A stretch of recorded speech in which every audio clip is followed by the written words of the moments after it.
toi! Aujourd'hui on se retrouve pour une vidéo qu'on m'a demandé depuis un petit moment déjà et il s'agit d'une vidéo sur le stamping. Alors, le stamping c'est quoi? C'est une méthode qu'on utilise en nail art, donc à l'aide de plaques qui sont gravées avec des motifs et on vient transposer ces motifs de la plaque sur notre ongle. Moi c'est une technique que j'utilise énormément et j'avais déjà fait une vidéo sur le stamping inversé que je vais essayer de te mettre en lien soit quelque part ici si j'y arrive, sinon elle sera dans la barre d'infos. Pour le stamping, il faut trois choses.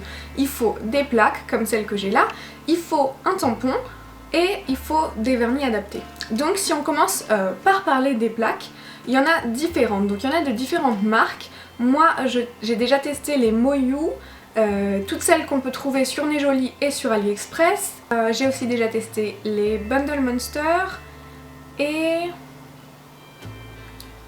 les plaques de la marque Chiki. Donc celles que j'aime le moins pour l'instant ce sont les Moyu parce que je trouve que c'est quand même les moins pratiques parce que j'ai l'impression que les motifs sont gravés un peu moins profondément. Ensuite les Chiki j'en achetais beaucoup avant mais elles reviennent quand même un peu plus chères que celles qu'on trouve sur Nejoli ou sur AliExpress, donc en ce moment j'utilise plus que celles-là. Il y a aussi différents formats, donc on trouve les longues rectangulaires comme celle-ci, il y en a des rondes, il y en a des un peu plus grandes, des un peu plus petites, ça ne change absolument rien. Le seul truc à quoi il faut que tu fasses attention en achetant les plaques, c'est si tu as les ongles très longs ou très larges, de faire en sorte que les plaques que tu achètes ont des motifs assez grands. Donc il y a des plaques qui ont des motifs qui font vraiment beaucoup plus que la taille d'un ongle, mais les Moyu par exemple, elles existent en différents formats, dont certains avec des motifs un peu petits et même moi qui ai les ongles courts par exemple pour le pouce j'ai du mal avec celle-là. Une chose toute bête mais qu'il faut savoir, les plaques arrivent toujours avec un film dessus et la première chose à faire c'est d'enlever le film parce que parfois il est bleu donc assez visible mais parfois il est transparent et on se retrouve avec des gens qui m'écrivent parce qu'ils ne peuvent pas se servir de leur plaque alors qu'ils ont simplement oublié d'enlever la protection. A savoir aussi, les plaques que vous achetez sur les sites pas chers ont tendance à être un peu coupantes sur le côté, contrairement à d'autres, notamment sur Nejoli il me semble, où on a sur les grandes un bord en plastique. Si on parle maintenant des tampons, donc moi j'en ai 3. J'ai le tout premier que j'ai acheté en 2008 quand j'étais à Berlin et dont je me sers encore très souvent. Donc celui-là, ça doit être un tampon de la marque Essence puisque mon premier kit de stamping c'était un kit Essence. Ensuite on a celui-là qui vient du site Nejoli qui a la même matière qui est juste un peu plus dur. Et le dernier que j'ai reçu du site Nejoli également qui est un tampon en silicone transparent et qui est totalement mou. A la base je comptais faire cette vidéo en vous conseillant le rose qui est génial, qui m'a toujours accompagnée partout, que j'aime de tout mon cœur et dont je peux vraiment pas me passer. Et en fait hier j'ai eu la révélation en testant celui-là que il est carrément mieux. Il est carrément mieux et surtout pour les débutantes parce qu'il est super mou. Donc la différence entre les deux c'est que mon ongle rentre complètement dans celui-là et pour la manipulation ensuite ce sera plus facile. En plus on peut voir à travers, donc pour viser le milieu de l'ongle, celui-là il est vraiment génial. Celui-là demande un peu plus d'expérience. Depuis peu ils font aussi des rectangulaires mais qui font quasiment la taille de ces plaques là pour prendre en fait toute la plaque d'un coup et coller tes doigts directement sur le tampon. Bon celui-là on va pas en parler parce que je l'ai jamais testé et que je pense que c'est plus facile de faire un ongle après l'autre. Moi c'est ma manière de procéder, peut-être que sur d'autres chaînes tu trouveras d'autres informations sur ce gros là mais comme je l'ai pas testé je peux pas t'en parler. Donc le dernier élément qu'il nous faut ce sont des vernis. Je sais que beaucoup de marques vendent des vernis spécial stamping, c'est le cas de la marque Conad notamment qui est très connue pour ces vernis là, mais j'ai jamais testé cette marque là parce que je trouve les vernis vraiment très chers.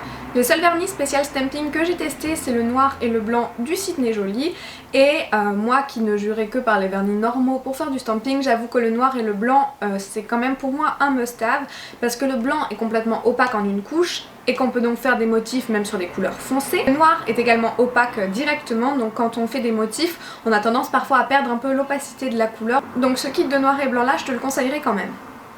Pour le reste il faut simplement tester. Moi j'ai des vernis de la marque Essence qui marchent très bien, souvent les vernis foncés marchent bien sur des couleurs claires, ça c'est sûr. Stamper avec des couleurs claires sur une couleur foncée c'est toujours plus compliqué parce qu'il faut que l'opacité soit vraiment forte pour réussir à couvrir la couleur plus foncée. Ensuite, un truc qui marche très bien si tu veux pas investir dans des vernis spéciaux, c'est tout ce qui est vernis métallique. Pas vernis à paillettes, les paillettes c'est pas du tout pratique pour le stamping, mais tout ce qui est les vernis irisés, les vernis métalliques, tout ce qui est couleur argentée, dorée, bronze, rose gold, toutes ces choses là ça marche vraiment super bien, et autant sur des couleurs claires que sur des couleurs foncées. Avant de passer aux explications, il nous reste encore un dernier élément à voir que j'ai failli oublier, c'est tout ce qui est les petites raclettes. J'ai pour te montrer ma raclette violette que j'ai donc reçue avec mon gros tampon violet. J'en ai aussi une rose mais que je n'ai pas là. J'en avais aussi une noire que j'ai arrêté d'utiliser parce qu'en fait elle avait comme une lame en métal dessus et que ça rayait mes plaques. Et Nez Jolie font aussi comme des cartes de visite, donc le même format qu'une carte de crédit mais très souple, et ça marche vraiment super bien, sauf que je sais pas où j'ai mis la mienne. Pour ce qui est de la technique, donc avec les tampons classiques donc en plastique dur comme mon rose, comme mon vert, on sélectionne son motif, on applique une fine couche de vernis, on vient bien racler de manière assez droite pour qu'il y ait vraiment plus que la couleur dans les creux du motif, et avec un mouvement de balancier, on vient prélever le motif sur la plaque. Assez rapidement, quand on a le motif dessus, on vient à nouveau avec un mouvement de balancier le reporter sur l'ongle. Ça c'est la technique de base, c'est celle que j'utilisais jusqu'à maintenant. Maintenant, avec le tampon violet et beaucoup plus mou de chez Nez Jolie, le début c'est la même chose, on prend la plaque, on applique le vernis, on racle avec la raclette, mais cette fois-ci on n'a pas besoin de faire le mouvement du balancier, on peut se mettre vraiment au-dessus, descendre directement, ça prélève le motif de la même manière, et encore une fois directement descendre pour placer le motif. Plus besoin de faire le mouvement de balancier, donc moins de risque de glisser, d'être de travers, de se retrouver à l'envers, puisqu'on peut tout viser par en haut.